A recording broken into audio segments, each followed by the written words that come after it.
Vamos agora seguir em Brasília, com o Matheus Teixeira, que vai trazer informações para a gente sobre a lei da dosimetria.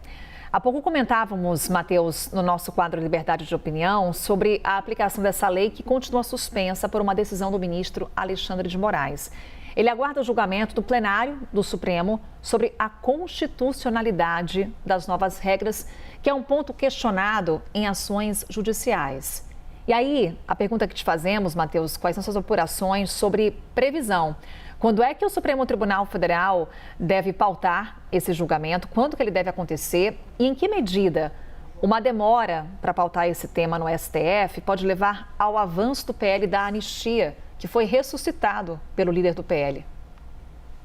Exatamente, Carol. A oposição começou a se movimentar para tentar ressuscitar o PL da dosimetria depois da decisão do ministro Alexandre de Moraes de suspender temporariamente os efeitos do projeto de lei que foi aprovado pelo Congresso, teve o veto derrubado, foi vetado pelo presidente da República e o Congresso derrubou o veto e depois promulgou. Portanto, está presente no ordenamento jurídico o PL da dosimetria que unifica as penas para crimes contra a democracia. Mas o ministro Alexandre de Moraes afirmou que não irá aplicar a redução de penas aos condenados do 8 de janeiro, enquanto o plenário do STF não der um desfecho para duas ações constitucionais que contestam a dosimetria.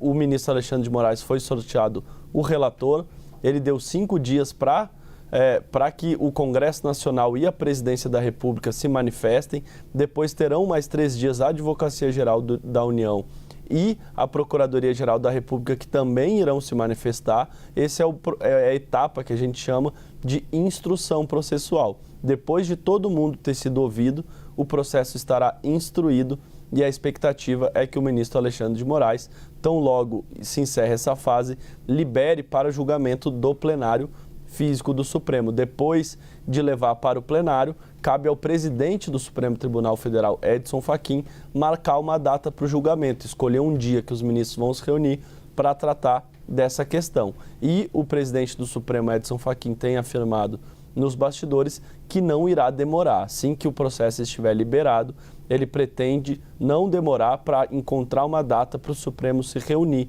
e validar ou não o PL da dosimetria. O Supremo Tribunal Federal pode declarar constitucional, ou seja, afirmar que os termos da lei aprovada pelo Congresso são condizentes com a Carta Magna, assim como pode declarar inconstitucional, afirmar que, na verdade, não pode ser recepcionada pela Constituição essa nova lei. A tendência nos bastidores do Supremo hoje, segundo a gente apurou, é que o Supremo valide o PL da dosimetria.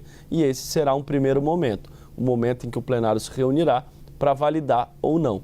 Caso valide, daí então as defesas vão entrar com recursos, que já estão entrando, mas daí então o relator, o ministro Alexandre de Moraes, poderá recalcular as penas. Ele vai receber os pedidos dos advogados e ele vai analisar caso a caso de quanto deve ser a redução de penas. Tudo que a gente tem ouvido sobre isso são estimativas, seja de especialistas em direito, seja do próprio relator da matéria na Câmara, o deputado Paulinho da Força. Mas quem vai dar a palavra final sobre o tamanho da redução das penas será o ministro Alexandre de Moraes e o Supremo Tribunal Federal como um todo. Mas isso só vai acontecer nesse segundo momento. Num primeiro momento, o ministro pede para os órgãos envolvidos se manifestar, aí ele então vai receber, deve liberar para julgamento e o presidente Edson Fachin promete que vai ser célere, que esse julgamento deve acontecer em breve. Carol.